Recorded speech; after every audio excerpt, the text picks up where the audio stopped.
고린도라는 도시는 믿는 사람들이 죄에 빠지기에 쉬운 여러 가지 유혹이 근접한 유혹들이 많이 있는 그러한 도시가 고린도라는 도시의 특성 가운데 하나였습니다. 고린도라는 이 도시는 특별히 물질이 풍요로운 그러한 도시였습니다. 그래서 이 고린도에 무역들이 성행했기 때문에 그것으로 인해서 이득을 얻는 사람들이 많아서 물질이 풍요한 그러한 좋은 이유가 있지만, 그러나 우리가 잘 알지 않습니까? 물질이 풍요하게 되면 거기에서부터 죄가 싹트게 되는 그러한 일들이 있어서 그것으로 인해서 교만도 시작되고 그 외에 여러 가지 다른 죄들이 시작되는 원인을 제공하는 그러한 일들이 물질 때문에 생기는 일들로 이 고린도 교회는 그런 유혹을 받을 만한 고린도라는 도시 안에는 이러한 유혹의 그런 요소들이 담겨져 있는 것을 알 수가 있습니다. 고린도에는 그것 외에도 명예와 또 어떤 욕심, 명예욕 이런 것들로 가득 찬 교만의 욕심 이런 것들로 가득 찬 그러한 모습들도 분명히 있었던 것을 봅니다. 좀 전에는 물질 때문에 욕심이 있을 수 있다 이런 말씀도 했는데, 이곳은 우리가 이미 지금까지 보아왔지만 아덴이라는 그 헬라 문명과 철학의 그 어떤 헬레니즘을 이끌어갈 수 있는 그러한 도시 가운데 이 아덴이라는 도시와 고린도는 상당히 가까운 거리에 있었습니다. 그 이야기는 고린도 사람들에게도 어떤 철학적인 자부심, 문화적인 자부심 이러한 것들을 가지고 있어서 다른 사람들을 업신여길 수 있는 그러한 것들, 교만과 또 자기 우월감에 빠지는 그러한 일들이 고린도가 가지고 있는 특성 가운데 하나인 것을 알 수가 있습니다. 그리고 또 한 가지 우리가 이미 보았지만 이 고린도에는 음행의 죄가, 종교적인 것과 음행의 죄가 함께 어우러져서 사람들을 유혹하는 데 익숙한 그러한 점들이 이 고린도 안에 있었던 것을 봅니다. 여러 신들이 있었습니다. 그 중에 아프로디테라는 이러한 여신의 신전에 들어가면 거기에서 여신에게 제사를 드린다라고 하면서 여자 사제들과 천여 명이나 되는 그러한 사제들과 음욕을 하게 되는 그러한 것들. 그런데 그것을 음탕한 죄다라고 이야기하지 않고 이것은 제사를 드리는 거룩한 행위다라고 해서 자기들의 죄를 그렇게 무마시키고 그 죄에 대해서 둔감해지는 그러한 일들이 이 고린도 안에는 있었던 것을 봅니다. 그런데 이 고린도 이렇게 여러 가지 죄의 어떤 습성들을 가지고 있고 그 죄가 죄인지도 모르고 있고 하는 이 죄의 유혹들이 너무나 만연해 있었던 이 고린도에 바울이 들어가서 복음을 전하게 됩니다. 복음이 들어가면서 그들은 모든 여러 가지 죄악들로부터 자유할 수 있는 그러한 자들이 되게 된 겁니다. 음행의 죄, 명예의 죄, 그 물질의 죄, 이런 여러 가지 죄로부터 이제는 자유로운 자, 예수 안에서 복음 안에서 자유로운 자들이 되게 되었는데, 그런데 그들은 그 자유를 누리지 못했습니다. 오히려 고린도 교회의 문제들을 보면 계속 보지 않았습니까? 고린도 교회에는 음행의 죄가 만연히 있었습니다. 교회 안에 음행죄가 있었고 근친 상간과 같은 그러한 죄가 있었음에도 불구하고 교인들이 아무도 그 죄를 부각시키지 아니하고 쉬쉬 잠잠하고 있었던 그러한 교회가 고린도 교회였습니다. 다 잘났다는 그러한 사람들, 명예의 욕심 이런 것들이 강한 사람들 때문에 서로 분쟁했습니다. 바울파, 아볼라파, 게바파 나누어지는 그런 일들이 이 안에 있었던 것을 보게 됩니다. 제사 음식 때문에 그 시험이 들었고 여러 가지 그 물질의 유혹으로 죄들이 계속해서 고린도 교회 안에 많이 있었던 것을 보는데, 왜 고린도가 하나님께서 바울을 통해서 이게 자유다라는 것을 보여주었음에도 불구하고 아직까지 변화되지 못하는 부분들이 그렇게 많았는지. 여러분, 바울이 그 고린도서 7장과 8장과 9장을 보았는데 7장, 8장, 9장에서 가장 중요한 개념을 고린도 교회에게 편지를 통해서 이거다라고 이야기했던 것이 무엇이라고 생각하십니까? 바울은 나는 결혼으로부터 어떤 사람이다? 자유자다. 나는 우상 제물을 먹는 것으로부터 자유한 사람이다. 나는 여러 물질로부터도 자유했고, 그리고 특별히 일하는데 직업을 갖는 그러한 것에서도 자유한 사람이다 라는 것을 계속해서 이야기를 해왔습니다.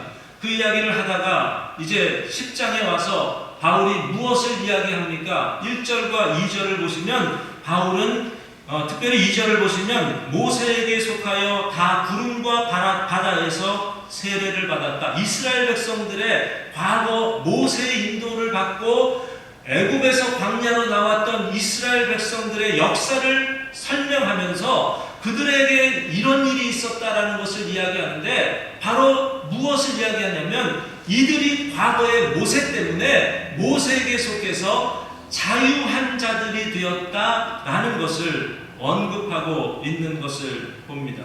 바울이 왜 갑자기 고린도 교회의 죄의 문제들을 다 이런 문제들, 너희 이런 문제들이 있지 않느냐, 이것은 이렇게 해야 된다, 이렇게 해결해야 된다, 계속해서 가르치면서 고린도 교회의 문제를 해결할 수 있는 방법들을 가르쳐 왔는데, 그러다가 왜 갑자기 구약에 있는 말씀을 가지고 바울이 그런데 이스라엘 백성들은 이렇게 살았다라는 것을 이야기하는 것 같습니까? 하나님께서는 왜 이스라엘 백성들의 역사를 기록하면서 그들이 하나님을 잘 섬겼던 것만 기록하지 않고, 그들이 하나님을 잘 섬기지 못하고 죄악에 빠져서 하나님으로부터 그들이 책망을 받고 하나님으로부터 멸망을 받는 그러한 역사까지도, 정말 수치의 역사, 암울했던 역사들까지도 하나님께서 왜 구약 성경에 기록하셨습니까? 바울이 그 이야기에 대해서 오늘 말씀에서 그 이유가 이런 이유였다라는 것을 6절에서 이렇게 이야기합니다. 같이 한번 읽습니다. 이러한 일은 우리의 본보기가 되어 우리로 하여금 그들이 악을 즐겨한 것 같이 즐겨하는 자가 되지 않게 하려 함이니, 바로 이런 것을 이야기합니다. 이게 본보기가 되어서 구약에서 이스라엘 백성들이 하나님 앞에 문매를 맞았던 그것이 본보기가 되어서 우리로 하여금 과거에 그들이 즐겨 행했던 악한 행위를 우리도 즐겨하지 않게 하기 위해서 하나님은 구약의 이야기를 기록한 것이다. 11절도 같이 읽습니다. 그들에게 일어난 이런 일은 본보기가 되고 또한 말세를 만난 우리를 깨우치기 위하여 기록되었느니라. 구약의 말씀들이 과거에 잘못했던 것을 깨우치게, 그것이 본보기가 돼서 우리로 하여금 그런 잘못을 범하지 않도록 깨우침이 되게 하는 그러한 메시지가 이 안에 담겨 있다라는 것을 말씀한다는 겁니다. 특별히 그 본보기라는 말은 그 6절에서도 우리가 보았지만 6절과 11절에서 반복해서 이야기합니다. 본보기가 된 것이다, 본보기가 된 것이다, 샘플이 된 것이다 라고 이야기를 합니다. 이 본보기라는 단어의 원래 헬라어가 가지고 있는 기본적인 의미 가운데 하나는 회초리나 매나 그 몽둥이로 두드려 맞다라는 그런 의미를 가지고 있습니다. 그러니까 이런 겁니다. 예를 들자면 어떤 사람이 술에 취했습니다. 술에 취해서 경찰을 만났는데 경찰한테 깐족거리다가 문매를 그냥 엄청 맞아서 몸에 상처를 입게 됩니다. 근데 그 사람을 우리가 잘 아는데 그 다음날 만났습니다. 그 사람의 몸을 보니까 상처가 있습니다.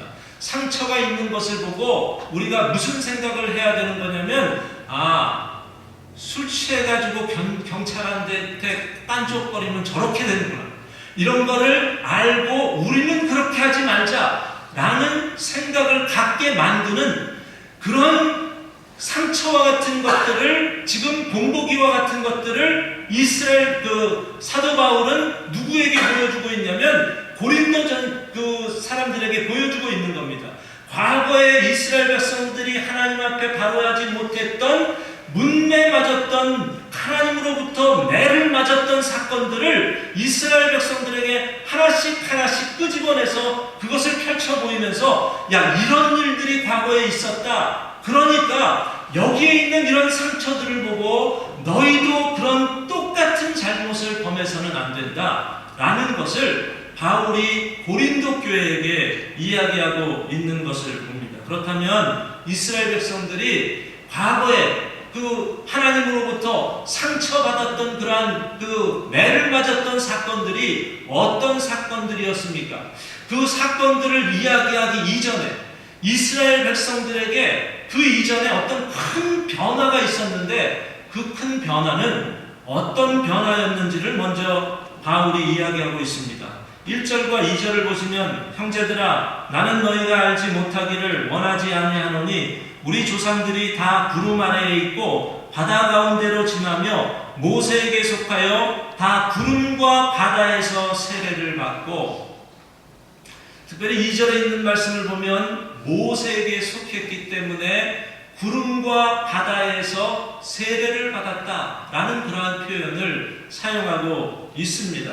지금 그 모세에게 속했기 때문에 무엇을 했다는 것을 이야기하냐면 제가 좀 전에 이야기했던 7장, 8장, 9절의 가장 중요한 사건, 나는 자유자다. 한번 보겠습니다. 9장 1절을 보시면 내가 자유인이 아니냐 라고 했었는데 지금 10장의 1절과 2절이 이야기하는 것은 이스라엘 백성들이 모세에게 속했기 때문에 과거 그 애굽의 종살이로부터 홍해를 건너면서 세례를 받고 완전히 자유자가 되었다라는 것을 이야기를 하는 겁니다. 그러니까 모세가 자유자, 그 사도 바울이 자유자다라는 것과 똑같은 현상이 과거의 이스라엘 백성들에게도 똑같이 있었다. 저들도 자유자가 되었다. 그렇기 때문에 자유자가 된 것 때문에 어떤 일이 있었답니까? 3절에서 보면은 신령한 음식을 먹었답니다. 4절을 보면 신령한 음료를 마셨다라고 그렇게 말씀하고 있습니다. 여러분, 이스라엘 백성이 40년 동안 먹은 음식이 뭡니까? 만나였습니다. 이 만나가 신령한 음식입니까? 뭐 여기서는 신령한 음식이라고 했으니까 신령한 음식이라고 할 수 있겠지만 또 물을 마셨습니다. 음료를 마셨습니다. 무슨 뭐 청량 음료를 마신 게 아니라 여기에 말하는 음료는 물입니다. 그냥 H2O입니다. 이 물을 마셨는데 애굽에서 마셨던 물이나 광야에서 마셨던 물이나 변함없이 그 성분이 변하지 않았습니다. 물론 만나는 조금 달랐습니다. 그런데 만나가 신령한 음식입니까? 이스라엘 백성들이 이 만나를 가지고서 만족하면서 40년을 살았을 것 같습니까? 아닙니다. 민수기서 11장을 보면 어떤 사건이 나오냐면 섞여 사는 무리들이 이스라엘 백성들을 충동합니다. 야, 우리가 애굽에 있었을 때에는 얼마나 맛있는 거 많이 먹고 살았냐? 뭐 오이, 뭐 또 뭐 있죠? 그 마늘, 부추, 뭐 이런 것들 먹고 살지 않았느냐? 그러면서 이스라엘 백성들로 하여금 눈물을 흘리면서 모세에게 무엇을 달라고 했냐면 고기를 달라, 고기를 달라. 어떻게 만나만 먹고 살 수 있느냐? 고기를 달라, 고기를 달라. 울면서 모세에게 그렇게 애타게 고기를 요구한 적이 있습니다. 모세가 그 이야기를 듣고 어떻게 합니까? 하나님한테 가서 하나님, 저 백성이 고기를 달랍니다. 내가 이런 이야기 듣고 싶지 않습니다. 차라리 나를 죽여서 이런 꼴을 보지 않게 해달라고. 여러분, 이렇게까지 만나에 대해서 불평했던 사람들이 이스라엘 백성들이었습니다. 그런데 왜 사도 바울은 모세에게 속해서 세례를 받고 그들이 먹었던 음식과 음료는 신령한 음식이었고 신령한 음료였다, 이렇게 표현을 하고 있는 겁니까? 왜냐하면 지금 계속해서 말씀드리지만 이들은 지금까지는 애굽의 압박 가운데 있었는데 애굽의 압박 가운데서는 무슨 일을 해도 다 압박 가운데, 노예 가운데 자유함이 없이 먹고 마시는 것이었는데 이제는 모세에게 속해서 되었다. 모세에게 속해서 광야로 나오게 되었다는 것은 이제는 하나님의 전적인 인도와 보호하심이 이제 광야 안에 있게 되었기 때문에 무엇을 먹던 무엇을 마시던 하나님의 거룩한 사람들이 거룩한 음료와 거룩한 음식을 먹게 되었다. 이것을 이야기하는 거예요. 자유자가 되었다는 겁니다. 그런데 그 자유를 가지고 무슨 일을 행했는지를 바울이 이야기를 하는데 하나님 앞에 두드려 맞았다. 이거 이야기하는 겁니다. 한번 보십시오. 7절에 있는 말씀을 보면 이런 말씀을 합니다. 그들 가운데 어떤 사람들과 같이 너희는 우상 숭배하는 자가 되지 말라. 우상 숭배하는 자가 되지 말라. 언제 우상 숭배했습니까? 이스라엘 백성이 애굽에서 나와서 3달도 정도밖에 되지 않았을 때, 그러니까 1년 차가 되는 광야 생활에 1년 차밖에 되지 않는 그 시간에 모세가 하나님으로부터 십계명을 받으러 올라갔을 때 모세가 더디 내려오는 것을 보고 아니 우리를 위해서 신을 만들어서 그 신이 우리를 인도했다고 그렇게 하자 라고 하면서 금송아지를 만들었던 그 사건을 오늘 말씀 7절에서 말하는 겁니다. 그들과 같이 우상 숭배하지 말자. 그런데 그들이 우상 숭배를 하면서 무슨 행위를 했다고 이야기합니까? 7절을 계속해서 그 뒷부분을 보면 기록된 바 백성이 앉아서 먹고 마시며 일어나서 뛰논다 함과 같으니라. 여러분 좀 전에 이스라엘 백성들이 모세에게 속했기 때문에 먹는 음식과 마시는 음료가 뭐라고 했습니까? 신령한 음식과 신령한 음료라고 했는데 그들이 나오자마자 3개월 만에 그 우상을 만들어 놓고 거기다가 전하면서 먹고 마시는데 하나님께서 주시는 신령한 음료와 음식을 먹고 마시는 것을 스스로 거부했다. 이 이야기를 하고 있는 겁니다. 우상 숭배, 과거로 돌아가서 애굽으로 돌아가서 애굽에서 지냈던 것과 똑같은 우상을 섬기는 일을 하려는 그러한 것들을 가지고 바울은 그렇게 이야기하는 겁니다. 그들은 분명히 먹고 우상 숭배를 하면서 과거에 먹고 마시던 대로 돌아가려고 했다라고 이야기를 하고 있습니다. 이거는 그러면 3개월밖에 되지 않았으니까 처음이니까 어쩔 수 없이 아직까지 그 때가 많이 묻어 있었기 때문에 이럴 수 있다라고 전제해서 생각하실 수 있습니다. 그런데 8절을 보십시오. 8절을 같이 한번 읽습니다.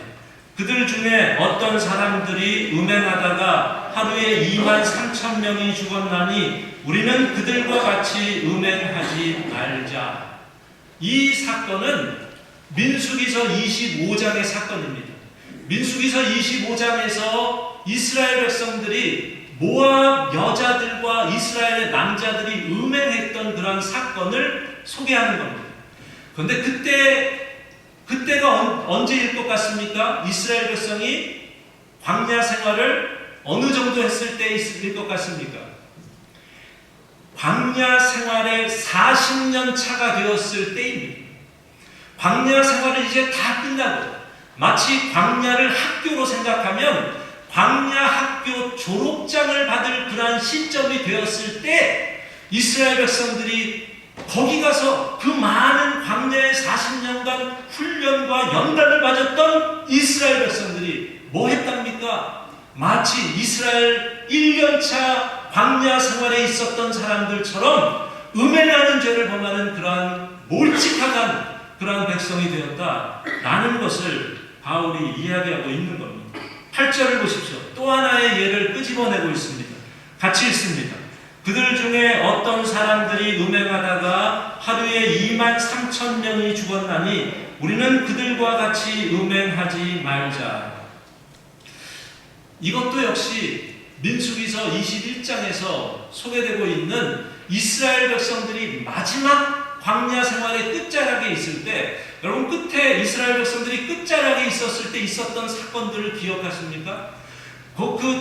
이제 마지막으로 요단강 동쪽으로까지 지금 가야 되는데 앞에 여러 족속들, 모압 백성들이 있었고 에돔 백성들이 있었고 아모리 족속들이 있었고 뭐 이런 사람들이 있어가지고 그 사람들한테 부탁합니다. 우리가 당신들 뭐 이렇게 뭐 중간에서 양들 이런 거 음식 그 뺏어 먹고 이런 거 안 하고 그냥 지나만 갈 테니까 그냥 길만 좀 열어달라라고 하는데 그들이 열어주지를 않습니다. 그러니까 오히려 나와서 싸우자고 해서 싸움을 싸우고 전쟁을 했던 그런 일들이 그 안에 있었습니다. 돌아가야만 했습니다. 이 상황이 되었을 때 이스라엘 백성들이 모세와 하나님 앞에 무엇을 하고 있는지 아십니까? 원망을 합니다. 그런데 그 원망이 이렇게 성경에 기록되어 있습니다. 한번 들어보시기 바랍니다. 백성이 하나님과 모세를 향하여 원망하되 어찌하여 우리를 애굽에서 인도해내어 이 광야에서 죽게 하는가? 이곳에는 먹을 것도 없고 물도 없도다. 우리 마음이 이 하찮은 음식을 싫어하노라. 이 이야기는 광야에서 막 나왔을 때 해야만 하는 불평과 원망일 것 같지 않습니까? 40년이나 됐는데 아직까지 이들이 무엇을 가지고 원망합니까? 길을 좀 돌아가는 것 때문에 원망하고 있고 그들의 원망을 보니까 먹을 게 없고 마실 게 없다. 우리 지금 여기 있는 이 음식은 너무나 귀찮아. 음식은 싫다. 너무 오랫동안 먹어서 싫다. 뭐 어떤 음식을 이야기합니까?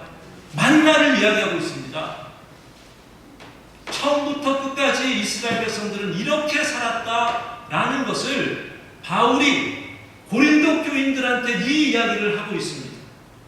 여러분, 왜 고린도 교회에게 과거의 이스라엘 백성들이 하나님을 원망했는데 1년차, 2년차 되었을 때뿐만 아니라 40년차가 되었을 때도 똑같은 원망을 하고 있다라는 것을 왜 바울이 이런 이야기를 고린도 교회에게 하고 있습니까? 왜냐하면 아까 뭐라 그랬죠? 이 과거의 역사는 본보기라고 했습니다. 본보기가 되어서 거울이 되어서 그들이 어떻게 살아가야 할지를 보여주는 그러한 레슨과 같은 것을 보여주기 위해서 고린도 교회의 문제가 지금 이것이라는 구약의 이스라엘 백성, 야 한심하지 않냐? 어떻게 이스라엘 백성들이 나오자마자도 원망한 것을 또 40년이 됐을 때 똑같은 원망, 그 훈련을 제대로 받은 거야, 안 받은 거야? 라고 생각할 만한 그러한 원망들이 이스라엘 백성들에게 있었는데, 그들의 하나님으로부터 매맞았던 그 사건들을 누구와 지금 연관을 딱 매치를 시키고 있습니까? 고린도 교회의 음란의 죄, 그들이 교만의 죄, 분당의 죄, 이 모든 죄들과 똑같은 죄를 범하는 것처럼 바울이 그렇게 소개하고 있는 겁니다.